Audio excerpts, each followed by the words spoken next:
What would you do with an extra £5,000 a month?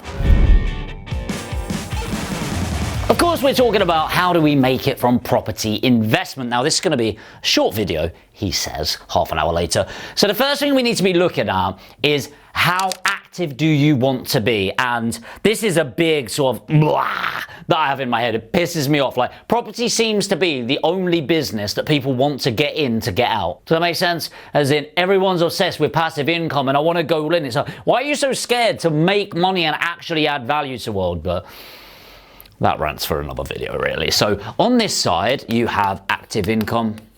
And then on the right-hand side, you have passive income. Now, I'll share my opinion on this, but it is just my opinion. Ultimately, you need to decide where you're at. Now, on the passive side, if you want truly passive income, you're going to need boring, vanilla, buy-to-let properties.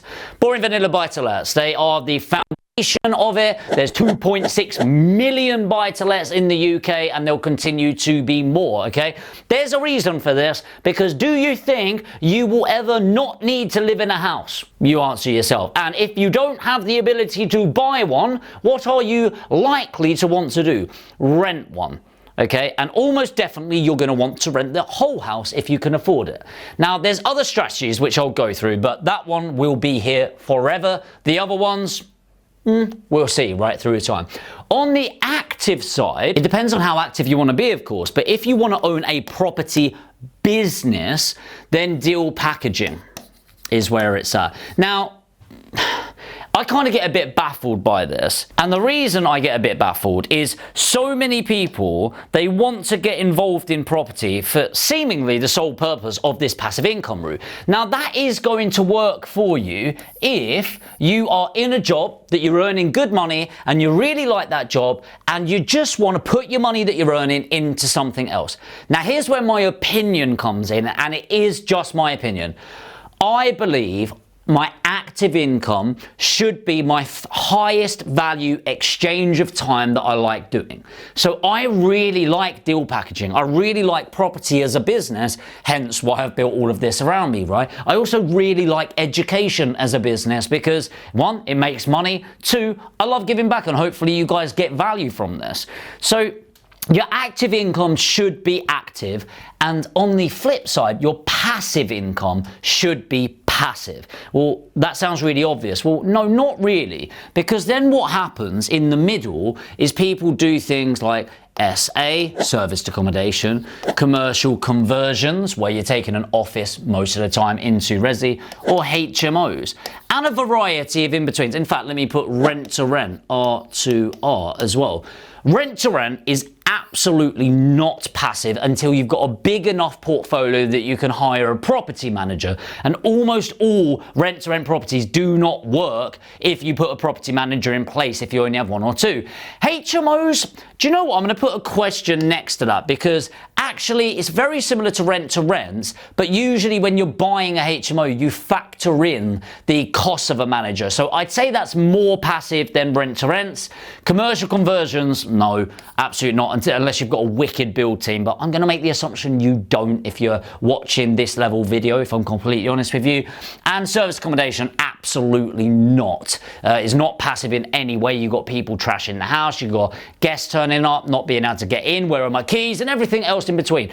That's not to say you can't get a great management company down the line though, all right? Now, that is not to say that these strategies are bad. Let me be very clear on that. Okay, these strategies are actually pretty good. It's just how passive and active do you want to be? For me, I love deal packaging. I want to build a business on this, but it's active. You need a minimum of 10 hours every single week consistently to make this work. On the passive side, I like to be passive and just plow my money in, all right? So how do you make the money in each? Well, let's go through them. Deal packaging, DP, this is where you have the property on one side, you have the investor on the other, and then you are in the middle. And what happens is instead of representing the property individual, the vendor, you represent the investor. So it's the complete opposite of an estate agent, but you get rewarded quite handsomely. Now, in general, you're going to end up making between 5,000 and 10,000 every single deal that you do. Now, that's going to depend on what you do for the client. Because if you just do something called a finder's fee, where you find an opportunity, then you're going to be charging this lower amount. But of course, the deal could be an insane deal. You're obviously going to want to make more. But if you're putting more of a service behind it, so we go fully service. So we, at Aspire Property Group, we work with people that want completely hands-free property. All right. So this is people that maybe you've got 100 grand, you love your job, you don't have a lot of time to do all of this. You're watching these videos because you're interested, but you actually want me to do it. By the way, if that is you, put APG in the comments.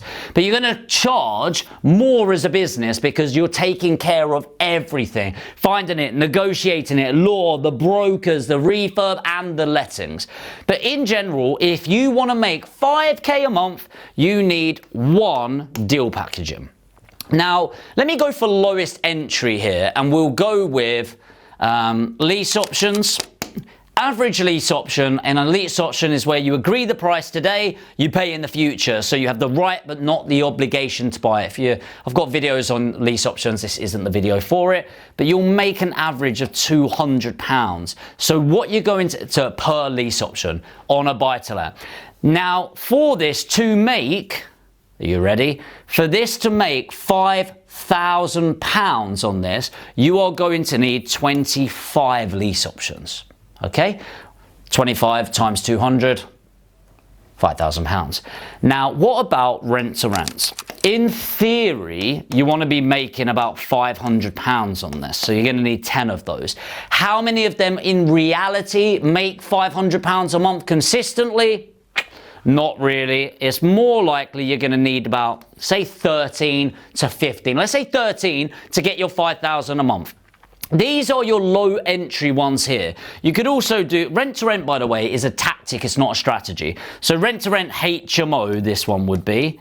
But you could do rent to SA, which again, in theory, you make more, but honestly, in my experience, you don't actually make more. By the time somebody trashes your house and the management fees, all of that, it's nowhere near as good as people seem to pump out. Still a great strategy, but not there. Now, the key here is these are going to involve your time, increased time, more importantly, random times. If you don't have a great manager in place, it's going to take up some of your time. The other thing though is it's low amounts of money. So to get a lease option, technically you need £1 to do it. But you know, you've basically got kitting out the property. Let's say you need 10K.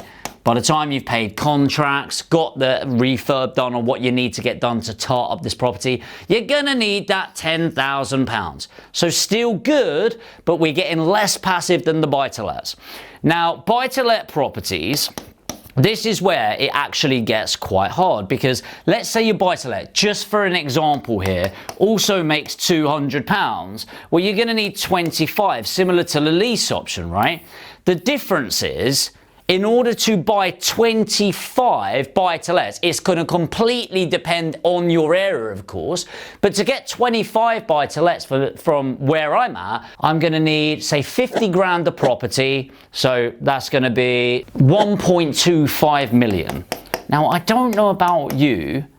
That's not really a sum that most people have in their bank account. So the reason I'm saying this, and this is so important, is this is why I like my passive income to be truly passive.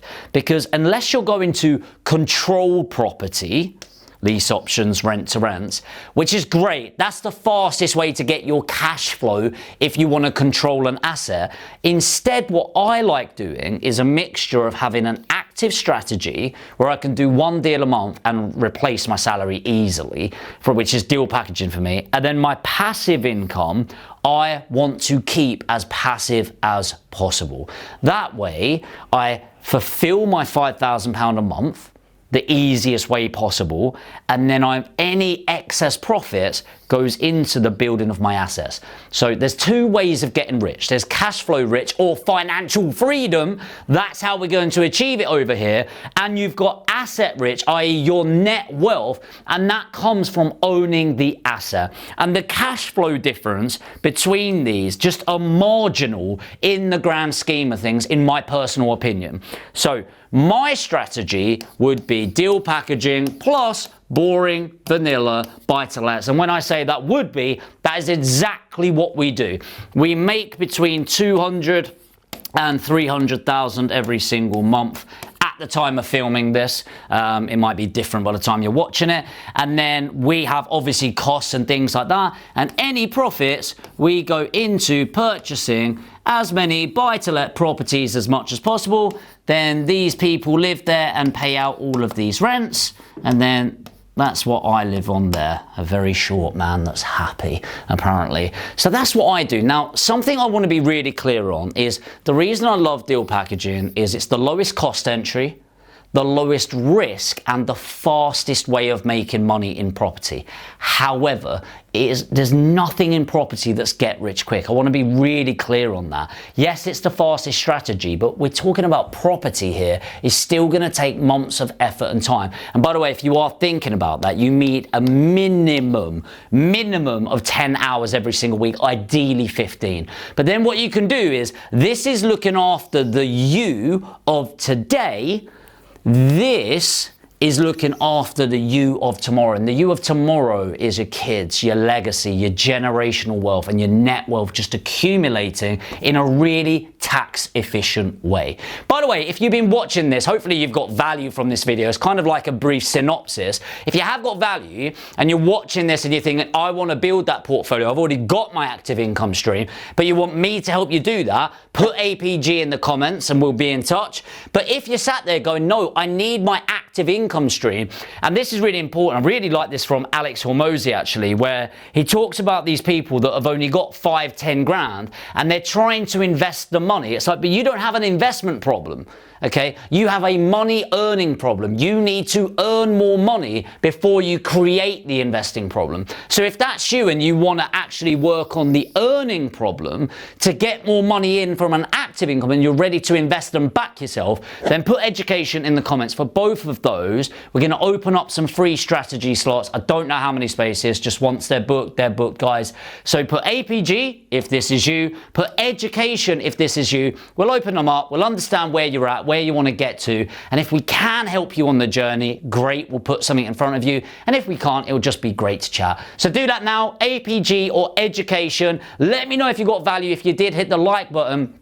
And of course, if you're new to the channel, this is all about property. It's all about you and building your wealth through time. And if that does sound like you, make sure to hit the subscribe and the notification bell, and I'll see you in the next video.